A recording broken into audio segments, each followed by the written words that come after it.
இன்னைக்கு கவுன்சிலிங்னா என்ன அப்படின்னு ஒரு டெஃபினேஷன் கொடுக்கலாம் அப்படின்னு நினைக்கிறேன். இந்த உளவியல் கவுன்சிலிங் அப்படிங்கிறது வயதில் மூத்தவர்கள் இளையவருக்கு கொஞ்சம் வயசில் குறைஞ்சவங்களுக்கு அறிவுரை கூறுகிற ஒரு நிகழ்வு கிடையாது. அது உங்களுடைய வாழ்க்கையை யாரோ ஒருவர் தீர்மானிக்கும் இடம் கூட இல்லை. அது உங்கள் மனசில் இருக்கிற குழப்பங்களை நீங்கள் தெளிவாக புரிஞ்சுக்கிறதுக்கு உதவுகிற ஒரு விழிப்புணர்வு பயணம் அப்படின்னு தான் சொல்ல முடியும். அதாவது உங்களுடைய பிரச்சனைகளுடைய தன்மையை, அதனுடைய தீவிரத்தை எல்லாம் உணர்ந்து உங்கள் சூழ்நிலைக்கு ஏற்ற மாதிரி தீர்வுகளை கண்டறிய உதவுகின்ற ஒரு அறிவியல் முறை. அது சும்மாவே நானும் இதை அனுபவிச்சிருக்கேன், நானும் உங்களை மாதிரியே இந்த மாதிரிலாம் கஷ்டப்பட்டிருக்கேன் என்று கூறி சில நிமிடங்களுக்கு ஆறுதல் அளிப்பது மட்டும் கவுன்சிலிங் கிடையாது.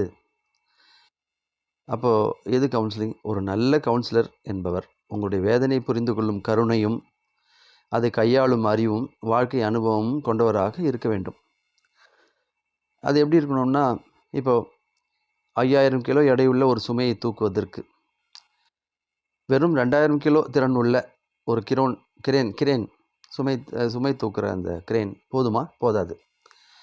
அதே மாதிரி உங்கள் மன சுமைகளை கையாளுகின்ற அந்த கவுன்சிலருக்கு அதை விட அதிகமான ஒரு புரிதலும் திறமையும் வாழ்க்கை அனுபவமும் கட்டாயம் அவசியம். அதனால் கவுன்சிலிங்கை என்னமோ நண்பர்களிடம் மனக்கவலை பகிர்வதற்காக போவோம் இல்லையா, அந்த மாதிரிலாம் ஒப்பிட முடியாது. அது ஒரு வெறும் உரையாடல் அல்லது கான்வர்சேஷன் கிடையாது. மாற்றத்துக்கான ஒரு ஆழமான உளவியல் செயல்முறை. அதை இப்படி சொல்லலாம்: a good counsellor listens beyond words and sees beyond problems. அதாவது ஒரு நல்ல கவுன்சிலர் உங்கள் பிரச்சனைகளுக்கு அப்பால் உங்களை பார்க்கிறார், உங்கள் வார்த்தைகளுக்கு அப்பால் உங்களை புரிந்து கொள்கிறார். அப்புறம் இன்னொன்று கூட இருக்குது. வெறும் அறிவுரை என்பதெல்லாம் ஒருவருடைய வாழ்க்கையை மாற்றாது. ஒரு பூரண விழிப்புணர்வு தான் உங்கள் வாழ்க்கையை மாற்றும்.